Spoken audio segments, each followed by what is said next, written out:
I'm gonna call this little section simple gears, and an easy, sort of an easy way to use. It's called the design center and the spur gears. So there's a little way to make spur gears, and I'll show you a quick and easy way to do this. And then you can come up with this. But what I want you to see is I have two little discs on the back that I'm using as a reference. I made these discs grounded, and then the other one, when I'm doing it, this is ungrounded. So I'm going to show you something real quick. Okay, so I'm going to take first, and this is my little design. You can see design accelerator. I'm going to delete it, so you can see I've got this is, I think I did it 3 inches and 1 inch maybe, or something like that. You could even do them 1 inch, 1 inch. I just did this so I knew bigger, smaller. Okay, so I'm going to unground this, and I want you to see I made one flush between the fronts of these. So this is floating around, and if I go to the top, you can see they're on the same plane. But so I've got this one's grounded and this one's moving around. I'm going to set it off to the side, okay? And then what I'm going to do is I'm going to go to spur gear, okay? So it's under design. I'll do that again. Design, so you should be here, design, spur gear, okay? There are other options. You can do worm gears and bevel gears and stuff like that, which is, you know, fine. But what I'm going to do now is I'm going to start off with a spur gear, okay? So I did some research, and I don't think I have the thing up anymore, but I'm going to put RC car pinion and spur gear chart, just so you can kind of see. What I did was I looked around, and I picked a couple of these just to look at, to get an idea of what the gearing for the pinion gears would be.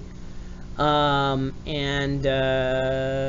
might be understanding RC gearing. You can see that I've already gone there, and it kind of explains the number of pinion tooth gears and the spur gear.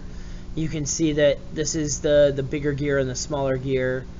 You look down here, the one that I chose to practice with was like 16 to 56, which is actually or no, I think it was 16 to 64, which is like 3.5 to 1 ratio. But what I'm going to actually do when we go back, I'm going to just do it simple, and I'm going to do it 3 to 1. Or I'm actually going to do it 1 to 3. Okay, so I'm going to change this here to 3, so 1 to 3. You want this top one to be center distance.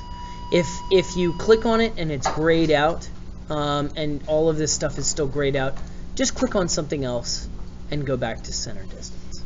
Okay, so what I'm going to do now is I'm going to choose 10 teeth is it's not a lot, so I'm going to start with, like, you can do 50, and I'll do calculate, and 1/3 of 50 is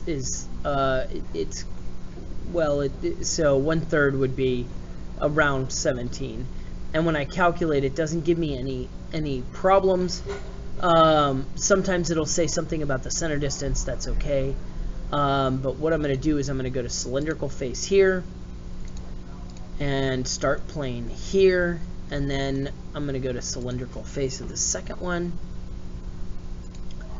and I'm going to go to the start plane, and I'm going to choose this just the same, so you can see that they look a little bit like this. When I hit calculate, it gives me a center distance error.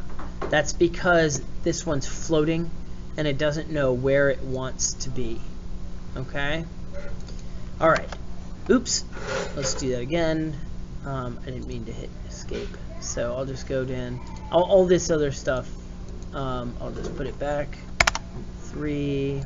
I'll make this 50.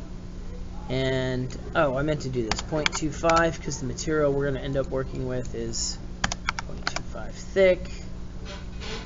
And we'll pick cylindrical face, start plane. I forgot to do the start plane on this one, I think.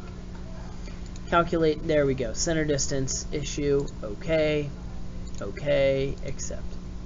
And then what it does is it creates this, right? And what I want you to see is, see how they collide with each other?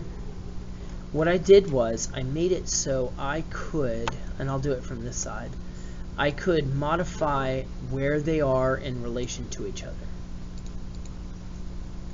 So I can scoot this in until it matches the way I want it to, and then I can ground this little cylinder.